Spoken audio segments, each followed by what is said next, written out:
나의 반석이시오 나의 구속자이신 여호와여, 내 입의 기도와 내 마음의 묵상이 주님 앞에 연락되기를 원하나이다. 여호와여, 교훈은 정직하여 우리의 마음을 기쁘게 하시고 여호와의 계명은 순결하여 우리의 눈을 밝게 하시어 저희의 모든 무거운 짐을 주님 앞에 내려놓는 이 시간 되게 하시옵소서. 환난 날에 여호와께 부르짖으라. 그리하면 여호와께서 응답하시고 성소에서 우리를 도우시고 시온에서 우리를 붙드시며 우리의 소원을 기억하시어 반드시 이루시는 여호와 하나님, 오늘 모든 성도들이 각자의 기도를 가지고 주님 앞에 엎드려 싸우니 들으시고 응답하여 주시옵소서. 연약하고 부족한 저희들 늘 주님 말씀 속에 성결한 삶을 산다고 하면서 혈기와 분냄으로 살며 주위의 많은 사람들에게 상처를 입히며 살아왔습니다. 내가 먼저 손 내밀고 인내하며 겸손과 온유로 그리스도와 함께 십자가에 못 박혀 살아야 하는데 그러하지 못하고 내 생각대로 살아왔음을 고백하오니 용서하여 주시고 긍휼로 자비를 나리워 주시옵소서. 천지 만물을 창조하시고 인간의 생사복을 주관하시는 하나님 아버지, 인간의 잘못으로 세계가 기후변화로 어려움에 처해 있습니다. 태풍과 홍수와 화염과 가뭄으로 여러 나라가 환난을 겪고 있사오니 불쌍히 여겨주시고 긍휼히 여겨주셔서 재난이 속히 멈추게 하시고 회복되게 하시옵소서.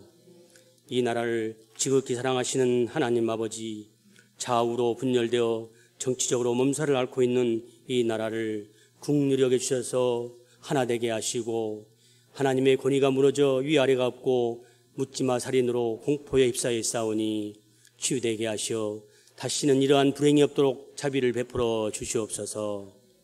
오늘 말씀을 들고 단위에 서시는 사자 목사님의 성령의 충만함을 주시어 진리의 말씀과 생명의 말씀만 선포하게 하시고 그 말씀이 생명수의 단비가 되어 우리의 가슴이 흠뻑 적시게 하시어 기쁨과 감사가 넘치는 시간 되게 하시옵소서.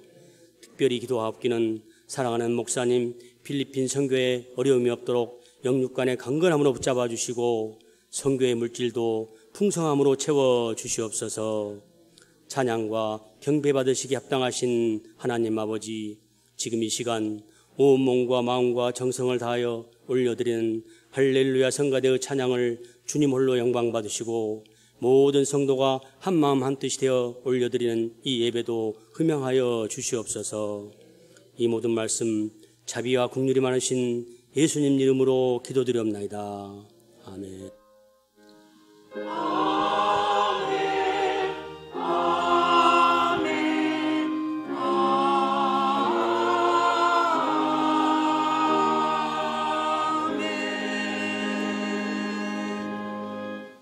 성경 봉독입니다. 예수께서 이르시되 나는 부활이요 생명이니 나를 믿는 자는 죽어도 살겠고 무릇 살아서 나를 믿는 자는 영원히 죽지 아니하리니 이것을 내가 믿느냐. 이르되 주여 그러하외다. 주는 그리스도시요 세상에 오시는 하나님의 아들이신 줄 내가 믿나이다. 아멘. 요한복음에서는 기적이 10가지가 나옵니다.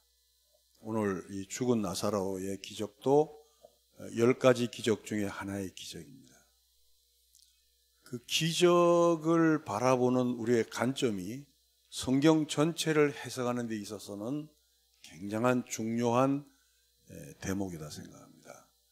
왜 하나님께서 예수 그리스도를 통하여 요한복음에 10가지의 기적을 주셨을까 하는 거죠. 왕왕 이 10가지의 기적만 뽑아서 기독교는 기적의 종교다, 기도하면 기적이 이루어진다 라는 그 메시지도 있습니다. 근데 성경은 우리 복음주의 입장에서는 기적 자체가 중요한 게 아니고 그 기적을 통하여 첫째는 그는 전지전능하신 하나님임을 나타내는 거예요. 또 하나는 그 기적을 통하여 하나님께서 예수 그리스도를 통하여 우리에게 주시고자 하는 메시지가 있어요. 죽은 나사로의 얘기는 우리는 너무 잘 알고 있습니다. 그래서 오늘은 조금 더 디테일한 부분을 들어가서 좀 말씀을 나누어 보면서 이 기적을 통하여 이 시대에 우리에게 주시는 메시지가 무엇인가를 확인하는 시간을 갖도록 하겠습니다. 오늘 본문에 보면 나사로가 병들어 죽게 된 것을 알고도 예수님께서 베다니로 가서 아이고 나사로야 내가 너 살려줄게가 아니고 유대로 가버렸어요. 여기서부터 우리가 생각하는 바와 꼬이는 거예요. 여러분 목사님이 내가 지금 죽게 됐는데 목사님 나 신방 와서 기도 좀 해주세요 그러는데 목사님이 휴가를 갔다고 생각해봐요. 나쁜 놈이지. 휴가라 그러니까 우리 애들이 휴가 때마다 트라우마가 있어요. 우리 이제 목사들은 1년에 한 번 휴가가 있잖아요. 휴가 출발하면 누가 죽어. 그거 이상하대. 설악산 가면 또 누가 아파. 그래가지고 우리 두 아들이 거기에 대한 트라우마가 있어요. 휴가 출발하면서 막 조마조마한 거야. 이제 전화 올까 안 올까. 그 다음 날도 그랬던 그 추억이 있습니다. 다 지금 지나고 나니까 너무너무 재밌는 추억이죠. 앞으로는 그거 할래도 할 수가 없잖아요. 나이가 들면 시간 많은 게 제일 문제예요, 이게. 안 그렇습니까? 아니에요. 여러분 바쁘신 모양이구나. 예수님께서 즉시 가서 기도를 해 주셔야 되는데 유대로 가고 안 오시는 거예요. 그리고 언제 오냐면 죽고 나서 오시는 거예요. 그러니까 우리는 이 나사로의 이야기를 할 때 기독교는 기도하면 죽은 자도 살린다 이렇게 나오는데 아니요. 이렇게 보면 예수님이 나사로를 죽도록 내버려 둔 거와 비슷하잖아요. 자, 한번 성경을 볼까요? 11장 7절입니다. 그 후에 제자들에게 이르시되 유대로 다시 가자 하시니. 앞에 마이크 좀 손 좀 놔요. 지금 나사로가 지금 죽게 됐습니다. 그러니까 예수님이 어디로 갔어요? 유대로 갔어요. 그리고 나서 17절에 보니까 이렇게 말씀하고 있어요. 예수께서 와서 보시니 나사로가 무덤에 있은지 이미 나으리라. 자, 예수님 앞에 가서 예수님, 나사로가 죽게 됐습니다. 저처럼 이렇게 차분하게 얘기했겠죠. 호들갑 떨면서 이거 큰일 났습니다. 지금 죽게 됐습니다. 하고 막 그러는데 예수님은 유대로 가버립니다. 그러고 나서 나사로가 죽고 며칠 만에 와요? 나흘 만에. 이 문제를 왜 예수님께서 전능하시고 전지하시고 기도하시고 말씀만 주시면 죽었던다도 살아나는 그분이 왜 유대로 갔다가 죽고 나서 나흘 뒤에야 오시는가 하는 거예요. 그러니까 우리가 그동안 나사로를 생각할 때 죽은 나사로로 살린다. 주여 고쳐주옵소서로 단순 논리적으로 생각했는데 이제 조금 한 걸음 더 나아가서 왜 죽고 나서 오시는가 하는 거예요. 첫째, 23절에 먼저 보십시다. 23절. 예수께서 이르시되 내 오라비가 다시 살아나리라. 저는 이 요한복음 11장의 핵심이 이거라고 생각해요. 예수님이 가서 바로 살려서, 물론 놀라운 일이죠. 근데 죽고 나서 나흘 만에 와서 예수님이 선언하죠. 네 오라비가 다시 살아난다는 거예요. 뭔가 우리에게 주시고자 하는 메시지가 있는 것을 여러분들이 이제 궁금할 정도로 아셨을 거예요. 사실 이 설교는 우리 성도님들이 부활절마다 듣는 설교잖아요. 그게 정말 설교하기가 어려운 내용이에요. 왜? 여러분들은 이미 고정관념이 딱 박혀 있어요. 누가 뭐래도 우리 한번 설교 들으면 잘 안 바뀌어요. 근데 오늘은 한번 머리를 백지 상태로 하시고 한번 따라오셔서 여러분이 가지고 있는 그 지식에 조금 더 첨가해서 정확한 이 나사로에 대한 주께서 주신 말씀을 확인했으면 좋겠다는 거죠. 첫째, 무엇을 말씀하시려는 거예요? 이 문제를 풀어가야 돼요. 무엇을 말씀하시기 위해서 이렇게 번잡하게 유대로 갔다가 죽은 지 나흘 만에 다시 오시고 이런 번잡한 일을 예수님께서 버리시는 거예요. 그러기 위해서는 항상 신약에서 풀지 못한 내용이 있으면 어디로 가보라 그랬죠? 구약을 가요. 여러분, 구약에서도 죽었던 자가 살아난 내용이 몇 군데 나오죠. 첫째 어디 나오죠? 에스겔 꼴짝이의 마른 뼈들이 나와요. 자, 우리 모두가 다 구약으로 이제 들어가는 거예요. 에스겔 꼴짝이의 마른 뼈들한테 가는 거예요. 여기도 썩어 문드러진 뼈밖에 없어요. 여러분, 유대는 중동 지역은 더운 나라예요. 하루, 이틀, 사흘, 나흘 되면 시체가 다 썩어버립니다. 그러니까 에스겔 꼴짝이의 마른 뼈들도 뼈밖에 없어요. 왜? 뼈밖에 없다는 건 살이 이미 다 썩었고 이제는 쌀이 땅에 들어가서 흡수되고 뼈밖에 없는 거예요. 이것은 뭘 얘기하느냐는 거예요. 범죄하여 하나님을 떠난 이스라엘 백성에게 보여주는 환상이에요. 다시요.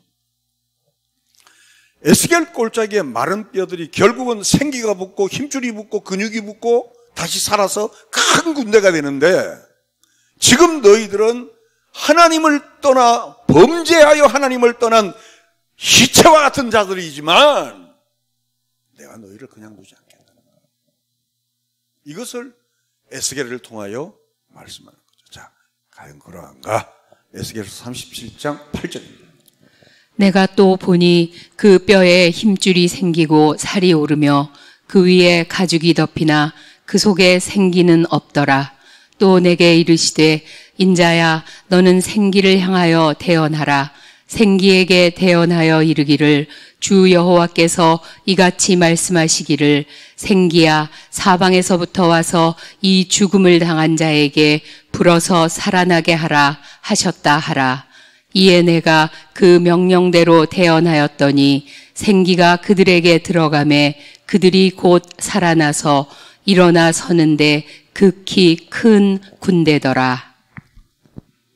조금 전에 설명한 대로 이 말씀 그대로 되었어요.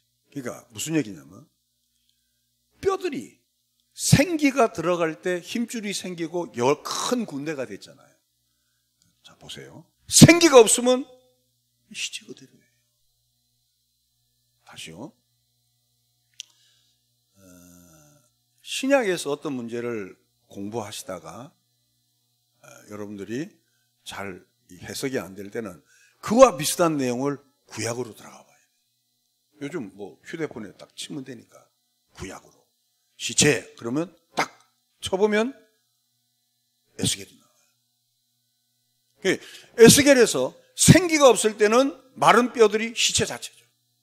그러니까 생기가 들어올 때 거기에 뼈와 뼈들이 합쳐지고 힘줄과 힘줄이 합쳐져서 살이 생기고 큰 군대가 되었더라는 거예요.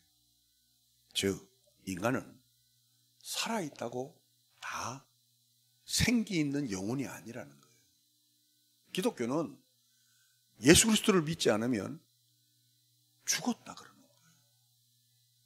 밥 먹고 생활하고 직장 생활하고 애 낳고 다 해요. 그러나 영적으로 기독교는 예수 그리스도를 통하여 하나님의 은혜를 입지 않은 자들을 시체다 그러는 거예요. 죽었다 그러는 거예요. 아담과 하와에게 네가 범죄하면 에덴 동산에서 정령 죽으리라는 거예요. 생물학적인 죽음이 아니고 영적으로 하나님을 떠나면 죽는다는 얘기예요. 그러니까 생기가 들어올 때 이 죽음이 살아난다는 거죠. 아주 단순한 거예요. 다시 말씀드리면 나사로야 나오너라 그러면 나사로가 예하고 믿고 결단하고 나온 것이 아니라는 거예요. 다시 말씀드립니다. 나사로야 나오너라 그럴 때 나사로가 믿고 예하고 결단하고 예수 믿은 게 아니라는 거예요. 죽은 시체에게 예, 믿습니다.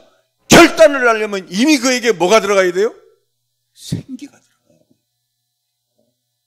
우리는 자꾸 어떤 걸 생각하냐면 그래도 우리 어머니가 믿었기 때문에 내가 믿지. 우리 누구가 나에게 기도해 줄 때 누구가 믿지. 항상 조건을 갖다 대. 그러니까 조건을 갖다 대니까 우리에게 뭐가 없냐면 그분에 대한 은혜가 점점 없어지는 거예요. 나 이제 생명 얻음은 주님의 은사라. 이것이 점점 없어지는 거예요. 그래서 신앙생활을 오래 해도 냉랭한 거예요. 가슴에 불이 타지를 않는 거예요. 왜? 내게 생기를 주어서, 내게 생명을 주어서, 내게 성령을 주어서 죽은 시체인 나를 하나님의 자녀로 만들었다는 이 놀라운 복음, 가스펠, 이 놀라운 은혜, 이게 교회마다 점점 사라지는 거예요. 내가 그래도 믿고 결단하고 여기까지 왔잖아. 그랬더니 믿어줬잖아. 잘했잖아. 11조 냈잖아. 내가 기도했잖아. 봉사했잖아. 직책 가졌잖아. 이거로 하나님의 은혜는 사라져버립니다.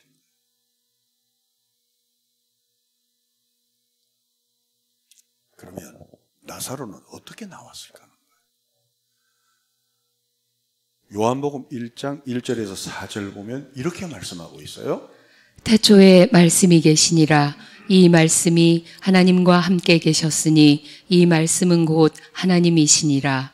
그가 태초에 하나님과 함께 계셨고 만물이 그로 말미암아 지은 바 되었으니 지은 것이 하나도 그가 없이는 된 것이 없느니라. 그 안에 생명이 있었으니 이 생명은 사람들의 빛이라. 여기 보면 세 가지 중요한 단어가 나오죠. 여러분 방금 읽었으니까 말씀이 나오고 생명이 나오고 빛이 나옵니다. 자, 죄송합니다만 권사님 한 번 더 1절에서 4절까지 말씀, 생명, 빛을 관심에 두면서 한번 권사님의 말씀 한번 들어보겠습니다. 태초에 말씀이 계시니라.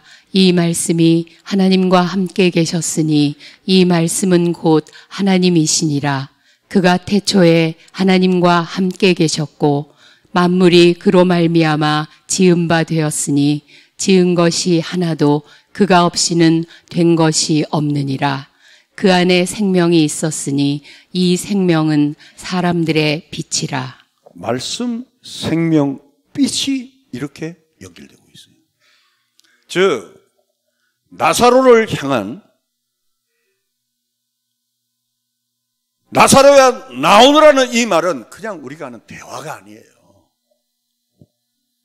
태초에 말씀으로 천지를 창조하셨던 그 빛, 그 생명, 그 말씀이 나사로에게 임한 거예요.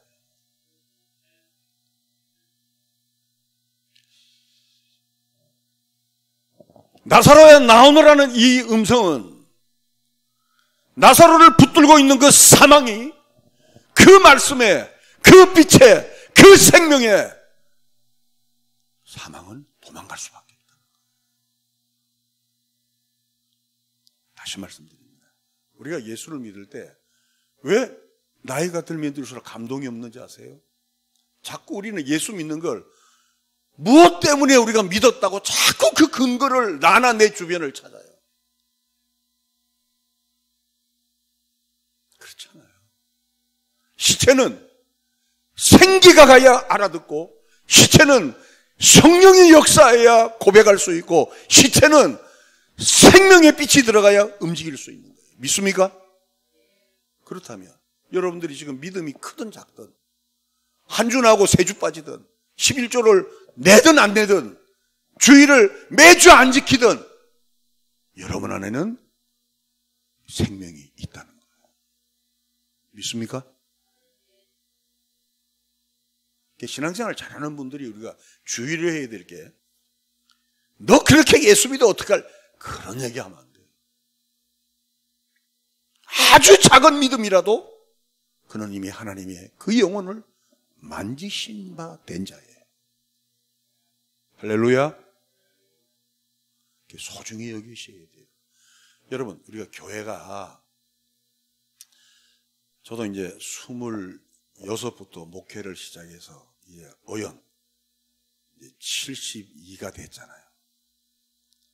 근데 또 이 윤 대통령이 너무 고맙게도 70으로 또 내려주시더라고. 나만 내렸어, 나만. 여러분은 그대로야. 얼마나 감사해요. 지나온 날에 이렇게 뒤돌아보면,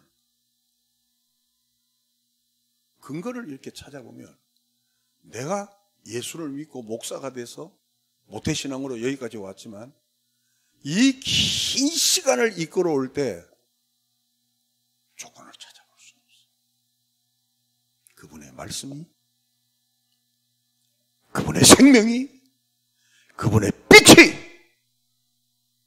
죽어있던 내 영혼에 움직임을 주시고 계속적으로 그 말씀이, 그 빛이, 그 생명이 나를 설득하고 설복하고 나를 간섭하시고 저 여러분들을 여기까지 온 줄로 믿습니다. 그때 뭐가 나오냐면 감사가 나오죠. 참 그래도 감사하다. 그래도 감사하다. 믿습니까? 그래도 감사하다.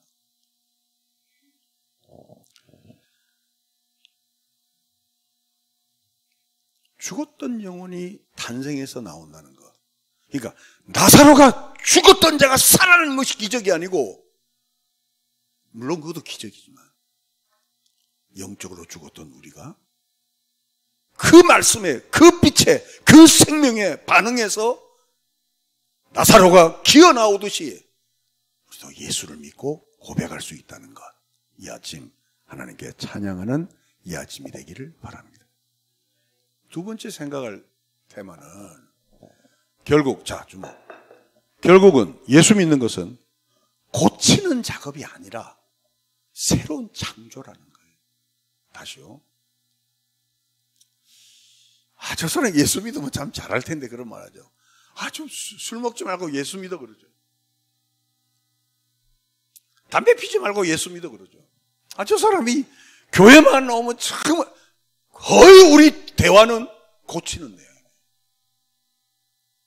한번 생각해 보세요. 거의 우리 내용은 새로운 창조가 아니고 하나님이 은혜를 주셔야지 우리는 저 사람을 어떻게 할 수가 없어. 이게 아니고 항상 우리는 어떤 대화로 접근하냐면 고치는 거예요. 내가 너에게 어떻게 했는데. 여러분, 사람과 사람과의 관계에서 정말 힘든 대화가 뭔지 알아요? 내가 너한테 어떻게 했는데. 특별히 부모가 자식할 때 그런 말을 할 때는 자식은 기절하고 뒤집어지고 자빠져요. 부모는 자식에게 주는 것도 그렇거든요.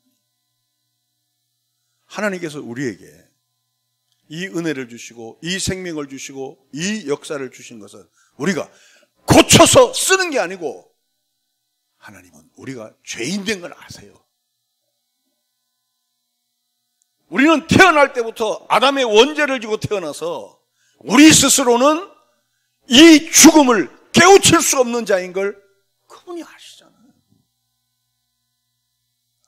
제발 예수 믿는 것을 고치는 작업이 아니라 새로운 창조임을 알고 그분의 은혜에 의지하는 이 아침이 되시길 바랍니다. 그래서 나사로의 사건에서 우리가 놀라는 것은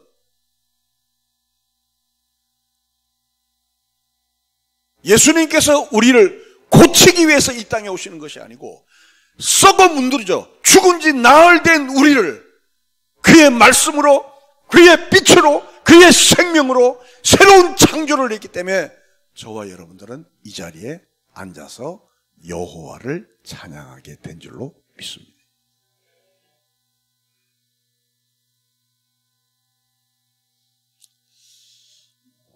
나이가 들수록 제가 한 가지 주의하려는 게 그거예요. 잔소리 좀 안 하려고. 그죠? 지적 안 하려고.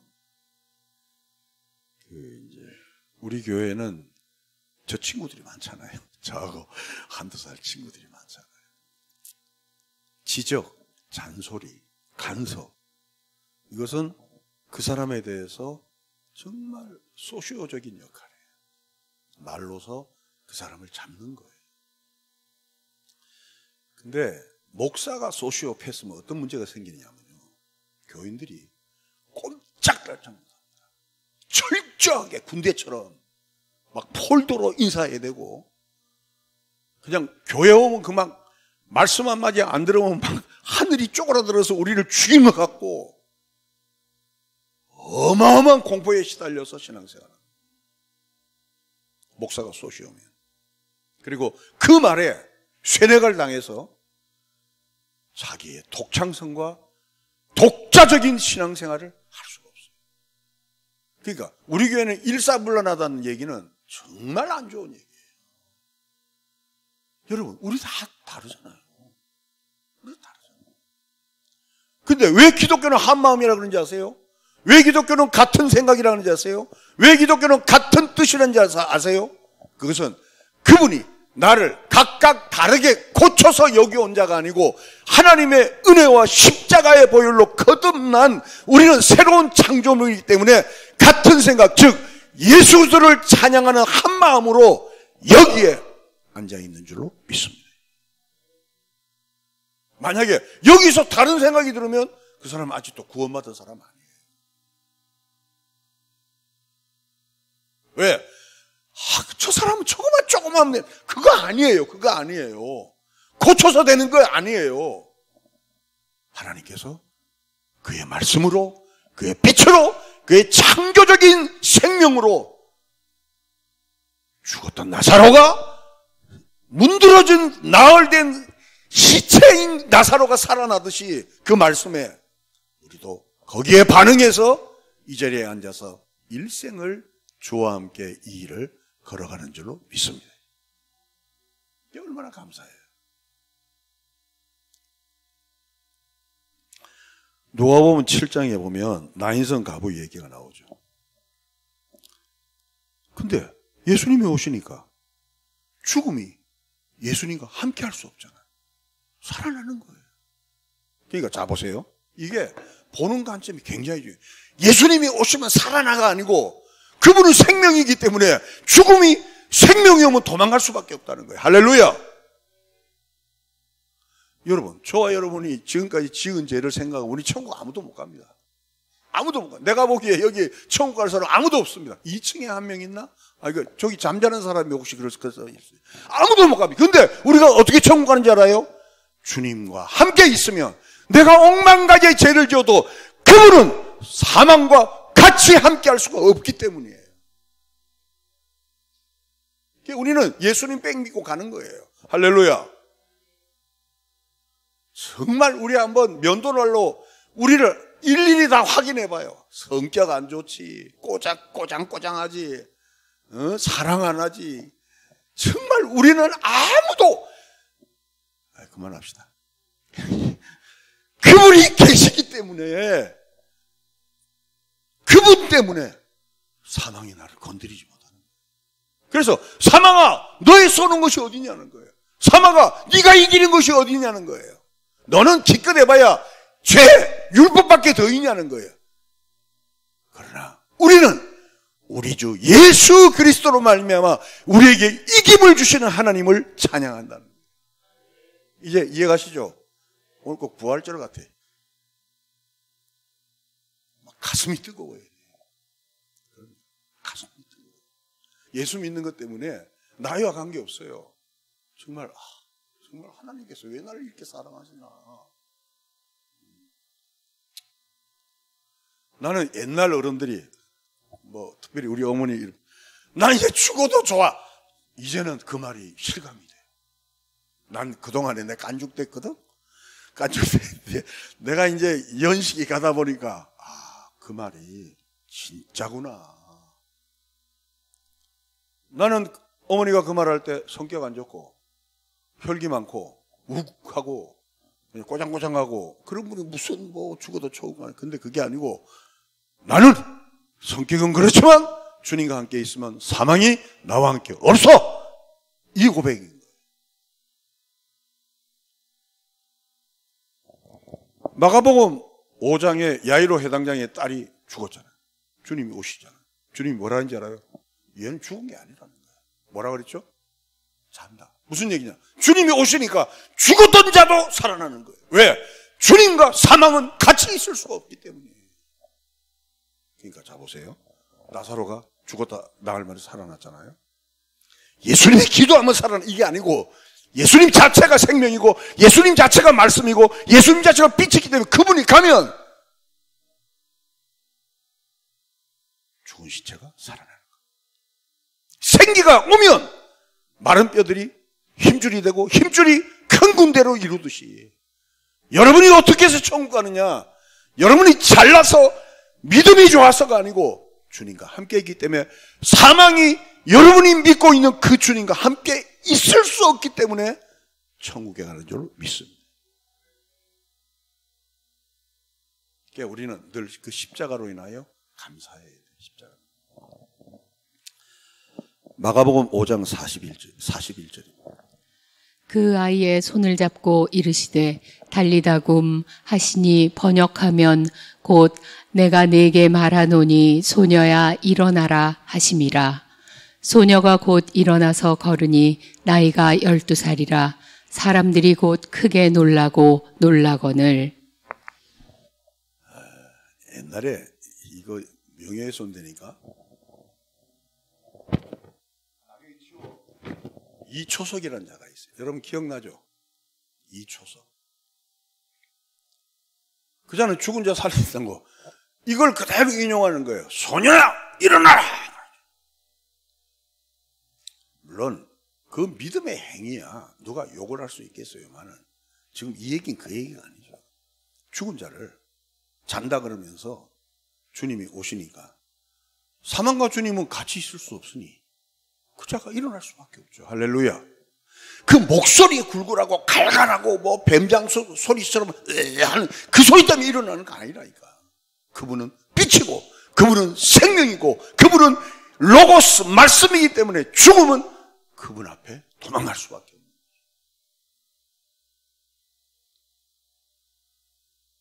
거죠. 마가복음 5장 26절입니다.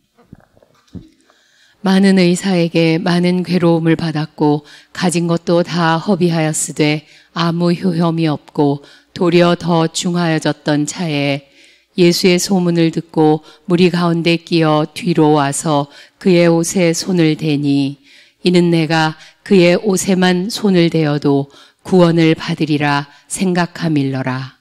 이에 그의 혈루 근원이 곧 마름에 병이 나은 줄을 몸에 깨달으니라. 예수께서 그 능력이 자기에게서 나간 줄을 곧 스스로 아시고 무리 가운데서 돌이켜 말씀하시되 누가 내 옷에 손을 대었느냐 하시니. 이 내용도 마찬가지예요. 아무리 혈류병이고 문둥병이고 아무리 소경이라 하더라도 생명의 근원 대신 주님 앞에 나가면 그 근원이 그 눈을 뜨게 하고 문둥병을 고치고 혈류병을 치료하는 줄로 믿습니다. 근데 이걸 이 여인 쪽에서 해석해버리면 우리가 이런 믿음을 가져야 됩니다. 나가면 골치 아픕니다. 그러니까 주어와 동사가 바뀌어버리는 거예요. 여러분 우리도 그 여인처럼 주님을 붙잡읍시다 이렇게 나가면 감동은 있어요. 왜? 내가 할 거 있으니까. 그렇잖아요. 내가 할 근거가 있으니까 감동이 있어요. 근데 주님은 주님의 능력은 주의 은혜는 사라져버려요. 지금부터 우리들은 예수님과 가까이만 하십시오. 아멘. 여러분의 문제를, 여러분이 고민하고 있는 문제를, 여러분의 육신의 문제든 모든 문제든 주님이 가장 좋은 길로 인도하시다가 결정적으로 천국 문을 들어갈 때 우리 때문에 들어가는 것이 아니고 우리가 그 예수님의 옷에 손을 댔기 때문에 들어가는 것이 아니라 그분 때문에 천국 문이 열려서 밝은 길, 천국의 길, 황금길을 저와 여러분이 함께 걷게 될 줄로 믿습니다. 마지막 하나만 더 하고 마칠게요. 이제 예수님이 유대로 다시 오셨어요. 시체 앞에 딱 섰어요. 요한복음 11장 25절에 이렇게 말씀하십니다. 이제 설명이 됩니다. 예수께서 이르시되 나는 부활이요 생명이니. 나는 부활이라는 거예요. 계속 읽으세요. 나를 믿는 자는 죽어도 살겠고 무릇 살아서 나를 믿는 자는 영원히 죽지 아니하리니 이것을 내가 믿느냐. 이르되 주여 그러하외다. 주는 그리스도시요 세상에 오시는 하나님의 아들이신 줄 내가 믿나이다. 아멘. 25절 다시 보세요. 이제 한번 제가 설명하면서요. 이제는 여러분들이 이해가 가세요. 예수께서 이르시되 나는 부활이다. 나는 생명이라는데 나를 믿는 자는 죽어도 사망이 물러간다는 거예요. 다음. 살아서 나를 믿는 자는 영원히 죽지 않는다는 것은 생물학적인 죽음이 없다는 얘기가 아니고 그 죽음으로 내가 잠깐 눈을 감더라도 그 죽음이 나와 함께 하지 못한다는 거예요. 이제 이해가십니까? 그러니까 기독교는 조금만 우리가 깊이 들어오면 대단한 종교예요. 11조 몇 번 바치면 어떻고 주일성 저가 하지 말라는 얘기가 아니에요. 하셔야죠. 하셔야 교회가 운영되죠. 그렇죠. 그러나 그게 다가 아니에요. 정말 그거로 기복적으로 나가면 주님을 욕보이는 거죠. 욕보이는 거예요. 여러분 오늘도 어깨를 피시고 주님이 내 옆에 계시니까 같이 걸어가십시오. 할렐루야. 그분은 골고다에서, 그분은 무덤 속에서, 그분은 십자가에서 우리가 당할 모든 것을 다 당해 주셨어요. 우리는 그 은혜를 기억하고 봉사하고, 그 은혜를 기억하고 헌신하고, 그 은혜를 기억하고 찬양하는 은혜가 있게 되기를 바랍니다. 성경에서 가장 강교한 자 이름이 뭐죠? 구약에서 야신데, 응? 야곱이죠, 야곱. 그죠? 야곱이 강교하다니까 안 어울립니까? 여러분, 야곱이라는 히브리어가 무슨 뜻인지 아세요? 사기꾼이에요. 야곱의 이름이 뜻이 사기꾼이에요. 자, 창세기 28장 한번 보겠습니다. 꿈에 본즉 사닥다리가 땅 위에 서 있는데 그 꼭대기가 하늘에 닿았고 또 본즉 하나님의 사자들이 그 위에서 오르락내리락하고 또 본즉 여호와께서 그 위에 서서 이르시되 나는 여호와니 너의 조부 아브라함의 하나님이요 이삭의 하나님이라. 내가 누워있는 땅을 내가 너와 네 자손에게 주리니 네 자손이 땅의 티끌같이 되어 내가 서쪽과 동쪽과 북쪽과 남쪽으로 퍼져나갈지며 땅의 모든 족속이 너와 네 자손으로 말미암아 복을 받으리라. 내가 너와 함께 있어 내가 어디로 가든지 너를 지키며 너를 이끌어 이 땅으로 돌아오게 할지라. 내가 내게 허락한 것을 다 이루기까지 너를 떠나지 아니하리라 하신지라. 아멘. 이거 하이 좀 올려봐. 요것도 성경을 읽으면서 설명을 하도록 하겠습니다. 28장 12절에 다시 보시면 지금 이 말씀을 할 때가 언제냐면 야곱의 형 이름이 뭐죠? 에서죠. 에서의 장자권을 뺏었어요. 우리나라도 장남 위주잖아요. 그죠? 여러분, 엄마가 옛날에 우리 엄마 이름을 부를 때는 성길래 씨 이렇게 안 불렀죠. 기동이 엄마 그러죠. 그럼 우리 집 장남 이름이 누군지 아세요? 기동이. 어떻게 알아요? 그걸? 남이 족보까지 다 하시네. 그러니까 꼭 장남 이름을 불러요. 유대인은 그보다 더한 거예요. 그러니까 이거 큰일 났거든, 야곱이 큰일 났거든. 그러니까 아버지를 속이는 거예요. 응? 아버지를 속여가지고 에서처럼 해서 축복을 받고 축복권을 딱 받으니까 아버지가 일본 말로 야마가 돌아버린 거예요. 에서는 저 새끼 죽인다는 거예요. 그리고 죽이려고 그러니까 자기 엄마가 오는 거예요. 야곱아, 너 도망가라. 바다아람에 가면 삼촌 라반이 있으니 그 집에서 이 폭동 진압될 때까지 갔다 와라. 그리고 야곱이 황급히 도망가는 거예요. 3일째 딱 닫은 때 베델에서 하나님이 거기까지 오시는 거예요. 자, 오시는데 꿈에 본 적, 이제 잠깐 피곤해서 돌 베개를 베고 잤다 찬송가 있잖아요. 꿈에 본 적 사닥다리가 땅 위에 서 있는데 그 꼭대기가 하늘에 닿았고 또 본 적 하나님의 사자들이 그 위에 오르락내리라는 거예요. 지금 야곱이 잘하고 도망가는 거예요. 못하고 도망가는 거예요. 근데 13절에 같이 보세요. 같이. 또 본즉 여호와께서 그 위에서 있으니 계속해서. 자, 같이 시작.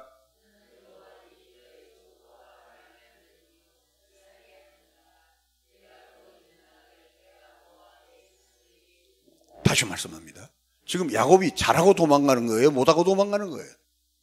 상을 받을 자예요? 벌을 받을 자예요? 근데 하나님은 야곱의 행위를 안 봐요.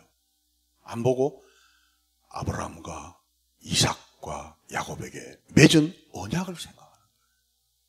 나는 여호와니 너의 조부 아브라함과 하나님이요 이삭의 하나님이라. 내가 누워있는 땅을 내가 너와 내 자손에게 주리니. 그 다음에 같이 시작.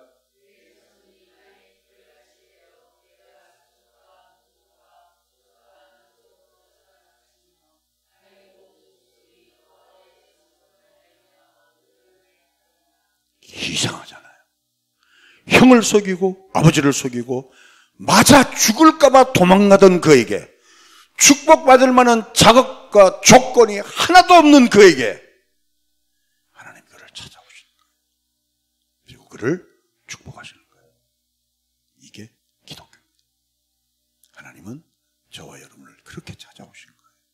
그리고 그렇게 우리를 축복하시는 거예요. 우리가 그렇게 개판을 쳐도 그렇게 깽판을 쳐도 여전히 하나님은 저와 여러분을 축복하시고 이끌어 가시는 거예요. 성경에는 이거 말고도 수많은 약속들이 많이 있어요.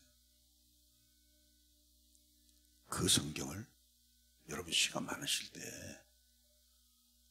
누리시고 알아가십시오.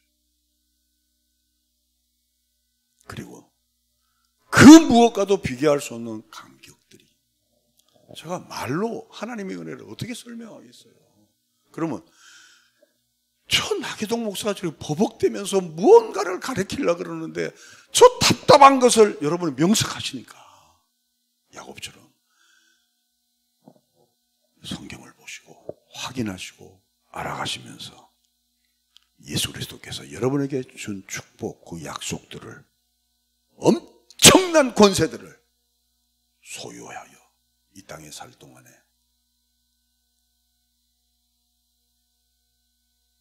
빈 털터리 같은 신앙이 아니고, 비록 돈은 없고 육체는 건강하지 못하고 여러 가지 연약해 가고 있지만 하나님의 은혜만큼은 날로 날로 후패한 자가 아니고 날로 날로 부하게 되시길 주님의 이름으로 축원합니다. 우리는 야곱입니다. 우리는 속이고 또 속이고 나의 작은 이익 하나에 내 모든 것보다 그 팥죽 한 그릇에 눈이 멀어 하나님을 저울질할 때가 많았습니다. 그럼에도 불구하고 하나님은 축복받을 만한 자격이 없는 우리에게, 조건이 갖추어지지 않는 우리에게 하나님은 나를 찾아오셨고 나를 간섭하셨고 나를 설복하셨고 나를 인도해 주셔서 여기까지 나를 데리고 오셨습니다. 하나님, 그 은혜를 잃어버리지 않는 우리가 되기를 원합니다. 오늘 찬송가 가사처럼 나는 어쩌면 마른 뼈처럼 되었습니다. 나는 어쩌면 신앙을 뒤돌아볼 때 이렇게 마른 뼈와 같이 되어버렸습니다. 그러함에도 불구하고 우리 하나님은 예수 그리스도의 피의 공로로 우리를 숨겨주시고 우리를 편히 인도해 주시고 나의 평화로운 피난처가 되어서 예수님 때문에, 그 예수 그리스도의 보혈 때문에 은혜의 길을 걷게 하셨습니다. 하나님 감사합니다. 실망하고 실족했던 우리의 신앙이 오늘 이 말씀을 통하여 다시 한번 회복되게 하시고 내 심령 앞에 계신 주님, 나사로야 나오너라, 이 말씀이 오늘 우리에게 각자에게 울려 펴져서 이 이후로 죄와 사망과 썩어지는 냄새가 물러가고 생명과 빛과 로고스 말씀이 역사하는 우리의 영혼들이 되게 축복하여 주옵소서.